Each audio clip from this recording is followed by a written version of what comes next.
Doctor बनने का सपना बचपन में हम में से हर कोई एक ना एक बार जरूर देखता है। पर इतनी पढ़ाई, फिर difficult to crack competitive exam देख के बहुत सारे इस रेस से बाहर हो जाते हैं। इतने एजुकेटेड होने के बावजूद बहुत कम ही डॉक्टर हमें वेल्दी लोगों की लिस्ट में मिलते हैं। तो आज इस वीडियो में हम देखेंगे कि ऐसा क्यों होता है कि बहुत से डॉक्टर्स वेल्दी नहीं हो पाते और इससे हम सब क्या सीख सकते हैं। शुरू करने से पहले एक डिस्क्लेमर, मैंने कभी किसी डॉक्टर के साथ क्लोजली नहीं रहा हूं और ना ही किसी डॉक्टर के फाइनेंसेस को क्लोजली जानने का मौका मिला है। सारी जानकारी मैंने किताबों में जो पढ़ा है और थोड़ी दूरी से डॉक्टर्स को देख के गैदर की है। अगर आप एक डॉक्टर हैं और इनमें से कोई इंफॉर्मेशन इनकरेक्ट है तो कमेंट्स में जरूर बताएं। हम सब मानते हैं कि डॉक्टर्स हमारी सोसाइटी की लाइफलाइन है। डॉक्टर्स किसी भी देश के टॉप एजुकेटेड पॉपुलेशन का मेजर पोर्शन होते हैं। ये अपनी जिंदगी दूसरों का दर्द और तकलीफ दूर करने में गुजार देते हैं। और इंडिया जैसे देश जहां पॉपुलेशन और गरीबी बहुत ज्यादा है, वहां हमेशा इन पे कॉस्ट कम करने का और ज्यादा वर्किंग आवर्स काम करने का प्रेशर रहता है। तो इतने टैलेंटेड होने और इतना इंपॉर्टेंट काम करने के बावजूद वो कौन सी चीजें हैं जिनसे कि डॉक्टर्स जितना वेल्थ डिजर्व करते हैं उतना नहीं बना पाते। पहला ये कि डॉक्टर्स की फाइनेंशियल लाइफ दूसरों के मुकाबले बहुत देर से शुरू होती है। जहां बाकी लोग 20 से 25 साल में कमाने लगते हैं, वहीं डॉक्टर्स की पढ़ाई कंप्लीट होते होते वो 30 से 35 साल के हो जाते हैं। ऐसे में वो अपनी फाइनेंशियल प्लानिंग भी लेट से ही शुरू कर पाते हैं, तो वो दूसरों से लगभग 10 साल पीछे चल रहे होते हैं। एल्बर्ट आइंस्टाइन ने कहा था कि कंपाउंडिंग दुनिया का 8th वंडर है और इसकी पावर का हम तभी ज्यादा फायदा उठा सकते हैं जब हम जितना जल्दी हो सके उतना जल्दी इन्वेस्टमेंट शुरू करें। इसको पीपीएफ के एग्जांपल से समझते हैं। अगर हम 7% भी एवरेज रिटर्न पकड़े तो जहां आप 25 साल में 1 करोड़ बना सकते हैं, वहीं सिर्फ 5 साल और कंटिन्यू करने पे आपका रिटर्न 1.5 करोड़ हो जाता है, जो कि 50% हाई है। दूसरी चीज ये कि डॉक्टर्स के एक्सपेंस दूसरे लोगों से ज्यादा हो सकते हैं।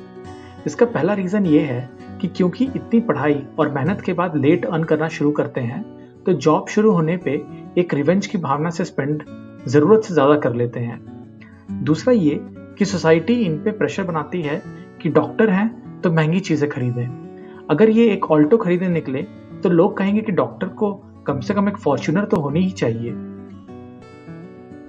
इससे हम ये सीख सकते हैं कि अपने खर्चे अपनी जरूरत के मुताबिक ही करें। दूसरों के प्रेशर में या दूसरे क्या सोचेंगे इसको सोच के ज्यादा पैसे खर्च करने से बचें। अगर आपका काम टाइटन की घड़ी खरीद के हो जाएगा तो लाख रुपए की राडो की घड़ी ना खरीदें। उसी तरह डिस्काउंट या सेल में अपनी जरूरत से ज्यादा स्पेंड ना करें। तीसरी चीज है फाइनेंशियल लिटरेसी का ना होना। ये लगभग हर किसी के लिए एप्लीकेबल है, क्योंकि हमें ना तो स्कूल में और ना कॉलेज में पैसे के बारे में पढ़ाया या बताया जाता है। हमारा एजुकेशन सिस्टम ब्रिटिशर्स ने जैसा बनाया था वैसा ही कंटिन्यू हो रहा है, जिसका मेन उद्देश्य कर्मचारी और नौकर बनाना था और ना कि बिजनेसमैन या इन्वेस्टर। एक और प्रॉब्लम यह है कि हमारी सोसाइटी में पैसे को एक नेगेटिव वे में देखा जाता है। अगर हम किसी अमीर को देखेंगे तो हमें पहला थॉट ये आएगा कि उसने कुछ तो हेरा फेरी करके दूसरों से ज्यादा पैसे बनाए होंगे। बहुत कम ही पेरेंट्स अपने बच्चों को सेविंग्स और इन्वेस्टमेंट के बारे में सिखाते हैं। हर किसी को पैसा और उसके मैनेजमेंट के बारे में समझना जरूर चाहिए। अगर आप सीखना चाहें तो इंटरनेट और यूट्यूब पे बहुत सारे अच्छे फाइनेंशियल एक्सपर्ट्स हैं जिनसे आप फ्री में ये सब सीख सकते हैं। और अगर आपके घर में 8 साल से बड़ा बच्चा है तो उसको जरूर सेविंग्स और इन्वेस्टिंग के बारे में धीरे धीरे बताएं और सिखाएं।